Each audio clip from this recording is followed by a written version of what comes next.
Okay, so, let's move actually over to my media tower here. And I'm gonna put you right there so you can see my TV.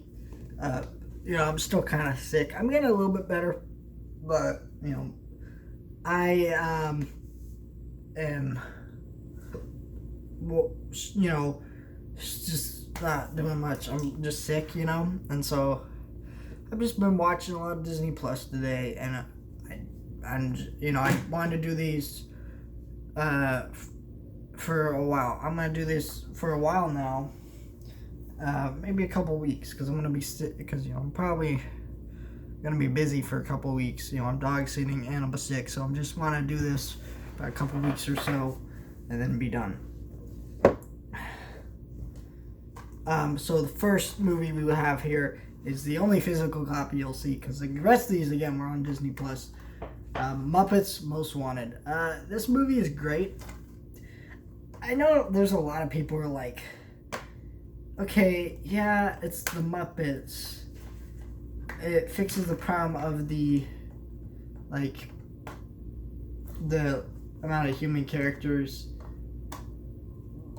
But they don't like kind of the villain, I guess.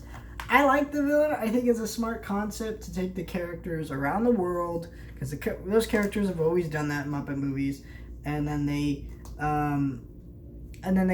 have a bunch of celebrities like Ricky Gervais, Tyler Ty Burnell, and Tina Fey, which are all fantastic in this movie. I never even heard of Tina Fey in this movie, but she stole the show in this movie. The soundtrack to this movie is fantastic.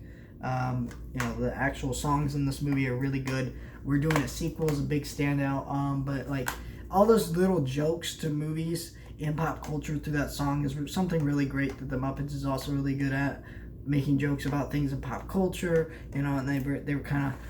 What I really want out of the Muppets, though, would be a really cool idea, is like a Muppets Star Wars parody movie. They have figures and things that they made about that, but actually doing that would be really cool. This movie kind of made me want that a little bit, because seeing how well they can parody things through this one song made me go, yeah, I want to see that. And this is a really good movie. I think it's one of the best Muppet movies, if not the best, besides the Muppet movie and the Muppets 2011. I think those are side by side each other, and then this is number 3,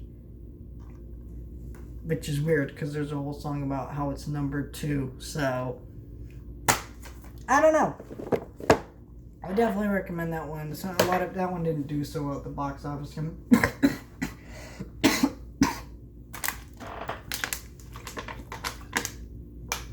See, I told you I'm sick.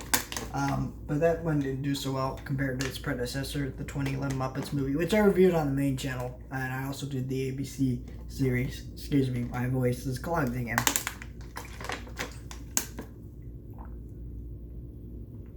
Alright, there we go. My voice is back. Oh, no, it's still kind of iffy.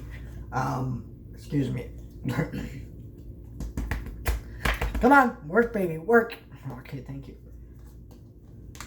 See, I'm really struggling. So I watched that last night.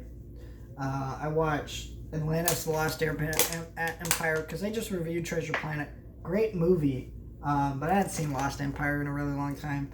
And yeah, this is the one I remember not being so good, and it is not so good because the villain here is really generic, the characters are really generic, the story is just kind of generic. It reminds me too much of that James Cameron Avatar movie with all those blue people. I don't like that movie at all. Excuse me, my voice is dying. Sorry, people. But, you could tell me in the comments I shouldn't make a video when my voice is clogged like this, but I'm doing this because I want to, not because I have to. So, but yeah, Atlantis: The Last Empire is just boring, and I don't like it. I don't like James Cameron's Avatar movie. I don't like this movie. The villain is just generic, like I said. Kind of the tribe of people reminds me too much of the Na'vi. It's just not interesting. I don't care about it. And the sequel is even worse. Because it's like that stupid Tarzan and Jane movie. Is it going to load up its page? Thank you. where it's like it's kind of like that, where it's a bunch of episodes of a TV show stitched together.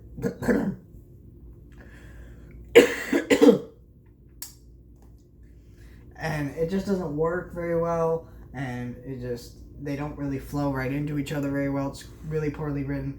They didn't make it a TV show because the movie bombed, and I get why it's bombed, because it's just a generic, boring movie. I don't really like it. So let's see. Alright, give me a minute. I gotta search these things up.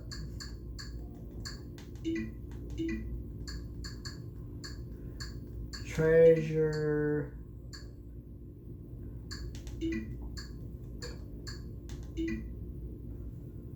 I also watched the Disney Treasure Island movie because I'd never seen it. This movie came out in 1950. You can tell it's what inspired Pirates of the Caribbean, which is cool, but like as a movie, it's the basic novel, no real deviations. It's pretty boring, honestly. I don't really care for this version. I love Treasure Planet and the Muppet Treasure Island significantly more than this one. I think it's good for its time and stuff, but like I wouldn't go out of my way to watch this one again. It's decent and enjoyable, but I don't know. It's not that great of a movie though. Now, if we're talking like nowadays, back then it was probably really good, but now it just isn't as impressive, I would say. So it's clear. Yep, clear. And then Muppet. Actually, let's go down here. Muppets Collection. Sorry, it's really annoying to hear that stupid clicking sound when it jumps from thing to thing. And then I watched The Great Muppet Caper, which was meh. I don't really get into stories about jewel thieves and stuff. It's like, I get it, but here's my thing. I like the Ocean's 11 movies, the Ocean's movies or whatever. Like Ocean's 11, Ocean's 12, 13. I love those movies. Not all those are great. I enjoy them. And those are it for really like heist movies. Heist movies are cool, but they can be very generic. This is kind of one it's not a generic one, but it's not that interesting a one either. There's some good gags, some good music in it, but besides that, it was just kind of one of those Muppet movies that I'm like, it exists, whatever. I'm not really gonna go out of my way to watch this one again. And yeah, but yeah, the Disney Plus actually doesn't have any of the bad Muppet movies, I would say, which is Muppets, the Muppet Christmas movies they made that were not the Christmas Carol. These were like ABC movies, I think. And then the other one would be Wizard of Oz, which was actually made by Disney, which was horrible. And then you had Muppets in Space. So yeah, I mean, you get all the Muppet movies here. At least these first four at the top here are really excellent. It's weird how they put the Muppet movie kind of towards the bottom when it really should be up at the top. But yeah, I don't know. Those are all fantastic movies. Highly recommend them. If you've never watched the Muppets before, definitely check out all those movies. ABC show, if you haven't seen it, I definitely recommend. Even though the first episode's kind of slow, it gets a lot better. At least for me, it did. I don't know. But yeah, I recommend all that stuff. Excuse me. But yeah, that's all I have to say about that. I am going to probably spend the next couple of days watching Disney Plus. Or not next couple of days, at least the next few hours watching Disney Plus. Because the Animal Crackers movie is coming out on Netflix, and I'm probably just going to stay up and watch some of the things I want to watch on Disney Plus anyways. And I'll just watch it in anticipation for that to come out on Netflix. Because so when something comes out on my Roku, I tend to just keep watching my Roku all night for that reason, so I can just stay up and watch it when it comes out. And yeah, here's one of the first things I want to start with. Hello, Dolly. So yeah, I'm gonna get right into that. Bye, guys.